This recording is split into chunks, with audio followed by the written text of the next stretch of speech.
If you care about the future of the profession, then this podcast is for you. Thanks for joining us. You're Andrew Fitzmaurice from MorePeople, Sapphira Waterson from MDS, CEO. Is that the right title? It is, yeah. CEO MDS. So we'll talk about MDS shortly, but perhaps tell us a little bit more about Sapphira first of all. How did you get to be where you are? What's the origin story? What's the route to this role? Well, certainly not industry related. So my background is in more welfare and social work probation studies. So I was a probation officer before I came to MDS, and before that I looked after people that were having problems that were families of service personnel, mainly in the RAF, because I worked for Sapphira, so it's Sapphira from Sapphira. But I decided that I wanted to do a little bit more, so I trained to be a probation officer. And then after a few years of that, I thought, this is really frustrating because all the people that I was helping kept reoffending. And it's quite demoralising. You just think you're not having an impact. So I thought, how can I transfer those skills? And that's the nice thing that I talk about to the trainees at MDS as well, is that you sometimes come in and you think that you haven't got the skills, but everyone's got transferable skills. So I found myself working with graduates who very much wanted to make a difference, who wanted to improve and be their best. And so I got the best of both worlds, because bizarrely, the skills from the probation service could easily help people to achieve. So you've been there 20 years. MDS, Management Development Services, is 40 years old? Yeah. And it's a non-profit membership organisation. Yeah. There are 60-something... 64 members currently. 64 member companies. Yeah, and all of those, well, most of those companies also have associate companies. So the actual membership is 64, but the number of businesses that are involved with MDS obviously is much higher. So as I understand it, it's to take graduates into the food and produce industry, show them through placements over a 2-year period, the brilliance and magic that goes on in this sector, to then spit them out into the world more than ready to be the future superstars.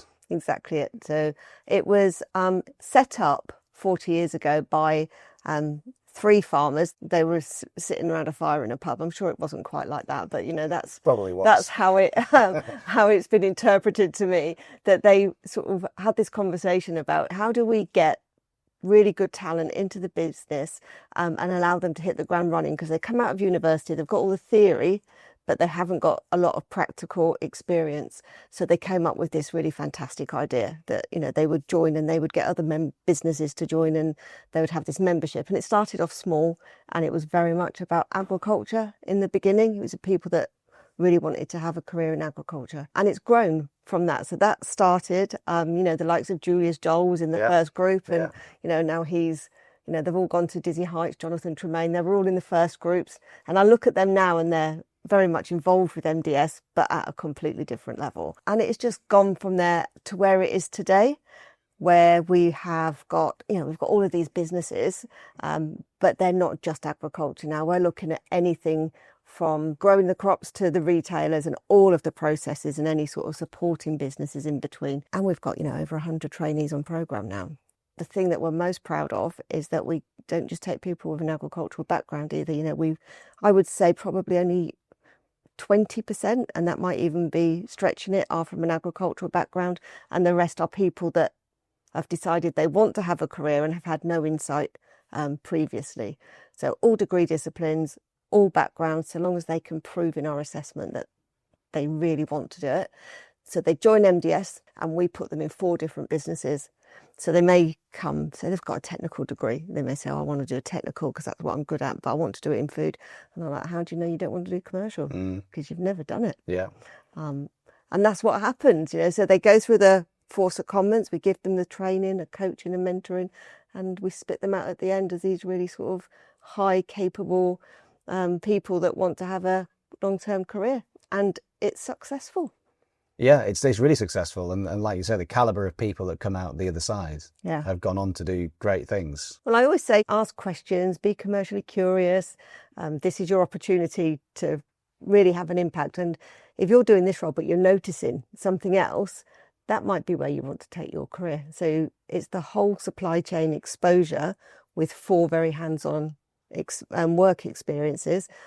but it's just so much bigger than that. The world's their oyster. And as you say, the percentage of people who are now dyed-in-the-wool food or agriculturalists is reducing because you're being more open-minded, candidates and employers are being more open-minded. Yeah. I'm assuming that's changed a lot over 40 years, the representation from other degrees.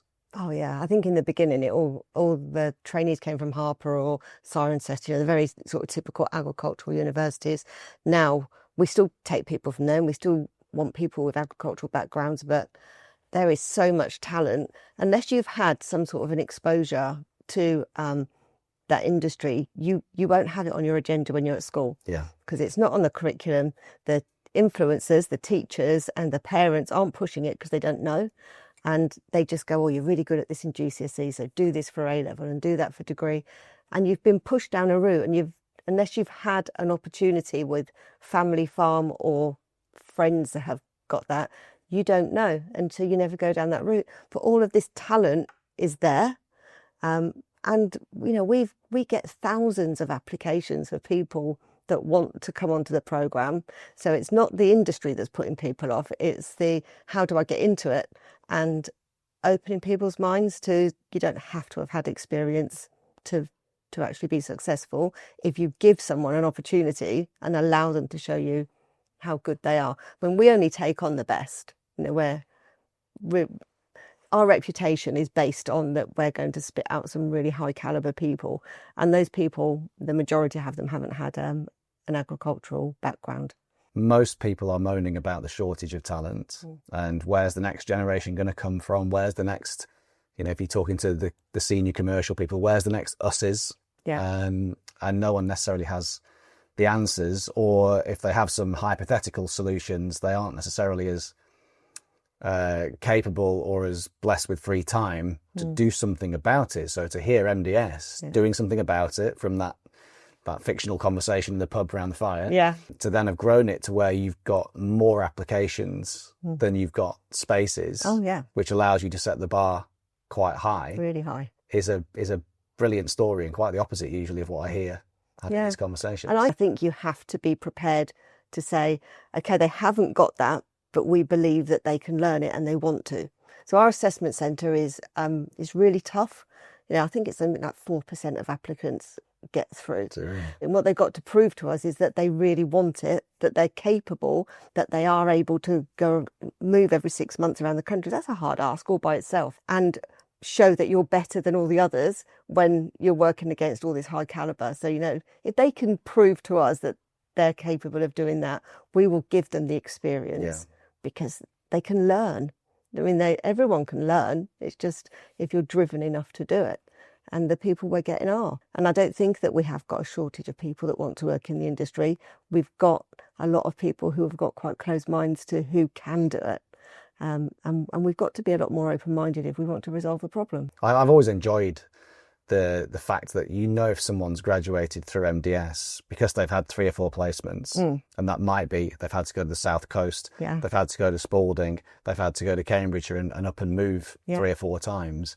I think that's such a good qualifying statement that in addition to doing university, they've got the gumption and the life skills to be able to restart and throw themselves in a bit of confidence, and they learn the confidence obviously as they go. But that to me says quite a lot. Yeah, and they don't get to choose. They don't get a say where they go. So they literally could be in Scotland and then we could send them to Devon. And they have to be up for that before they start. And that's really strict, is because if you let people choose, we don't do it just to be difficult. They would choose what they know. Yeah. In the same way that, you know, people recruit people based on what they expect them to already know, and you don't know what you're good at and if you've never experienced it. So we will say, no, you're going to commercial role here, and we think this is the business that's going to give you all the skills that you haven't yet had an opportunity to test. So always stretch them, but don't break them. That's sort of our motto. But you don't want anybody to breeze through a role. And it doesn't matter if it's uncomfortable, and it doesn't matter if they don't really like it. So long as you go there, give it 100% and leave that member thinking, gosh, how are we going to survive now that they're going? And they've got to be up for it. And if they can't do that, then they're not MDS caliber. And I think that's what the difference is when we talk about caliber. It's, you know, are they resilient enough to go where we send them. They've got to stay there. 6 months is a long time. So you've got to make a bit of a social, join the local rugby team, get involved somehow, network, do all of these different things, do your academic work, prove yourself in that role, and then prepare yourself for the next one.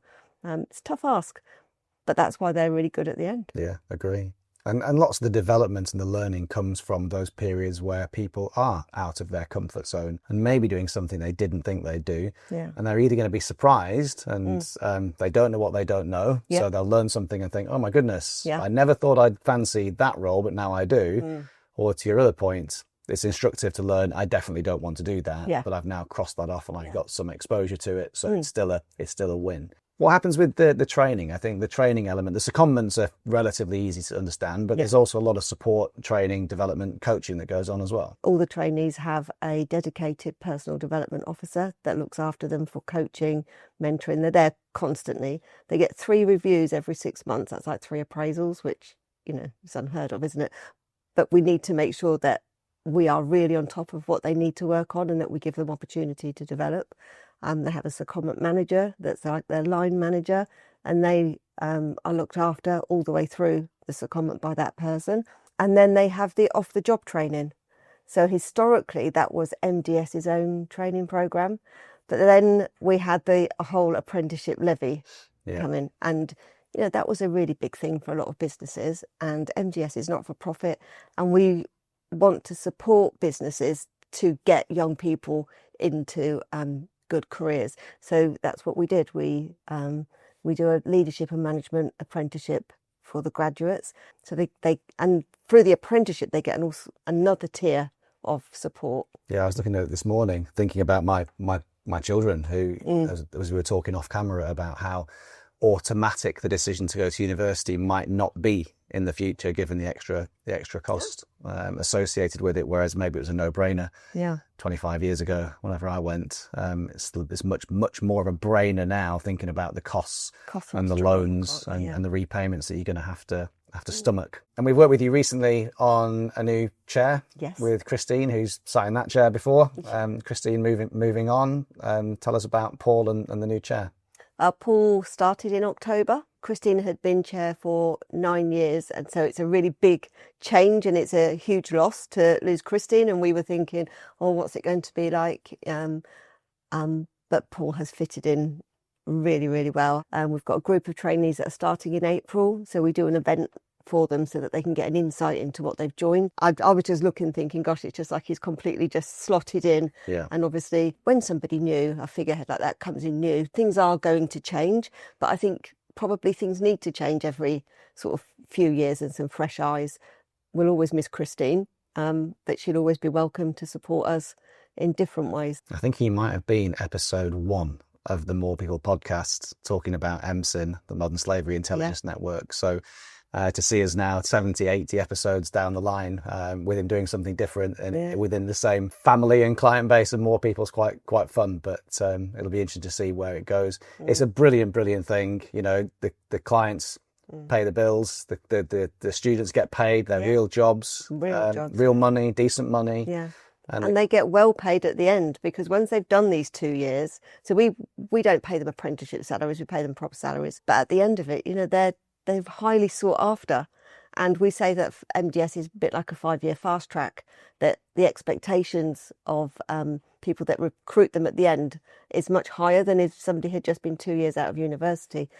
But they also are paid for that. So it's a huge benefit to the trainee. It's a huge benefit to members. I think we had the highest number of trainees that left in October take permanent jobs up with member companies. It's a good story, isn't it? Yeah. And I can vouch for that. In my 16 years here, you see the caliber of those graduates being really high, going on to great things. We're big fans, and if you don't already know about it from a candidate base or a client future member base, they should be checking it out, shouldn't they? Definitely, yeah.